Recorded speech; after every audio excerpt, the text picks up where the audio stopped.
কপালে যা আছে। আমি তো আজ রাতে থাকছি না, চলে যাচ্ছি চট্টগ্রামে। সত্যি কথা বলছি, কোরআন এই যে আমি মাথায় নিয়ে বলতে পারি, পৃথিবীর জমিন ধোঁকা, ধোঁকা এবং ধোঁকা। এটা ছেলে 3 বছর থাকার পরে আমি আরো বেশি বুঝেছি। বিশেষ করে মা বাবা, স্ত্রী, সন্তান, সবগুলো ধোঁকা।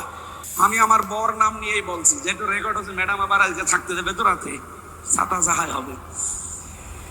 ম্যাডামও আমার জন্য ধোঁকা। ও যতই ভালোবাসুক আমাকে, কোরআন বলেছে আমাল হায়াতুদ দুনিয়া ইল্লা মাতাউল গুরুর, পৃথিবীর সব কিছু ধোঁকা। কে বলছে? আমি এখন যদি এখনই মারা যাই, আজ রাতে ম্যাডাম আমারে আর পাহারা দেবে না, বলবে 2-3 জন নিয়ে আসেন, নাই তো আমার ভয় লাগছে, জিন আসতে পারে। কথা বলছে না কেন? হয়তো 2-3 দিন পাগল হয়ে যাবে কান্নাকাটি করে, 7 দিন খাবার খেয়ে না খেয়ে কাটাবে। সন্তান আদি মা বাবা আমার এই ম্যাডাম সবই একই অবস্থা করবে। 40 দিন পরে দেখবেন যা স্বাভাবিক হয়ে যাচ্ছে। যেহেতু ওনার বয়স এখন বেশি না, আমার এখন 33, ওনার খুব বেশি হলো 26 হবে।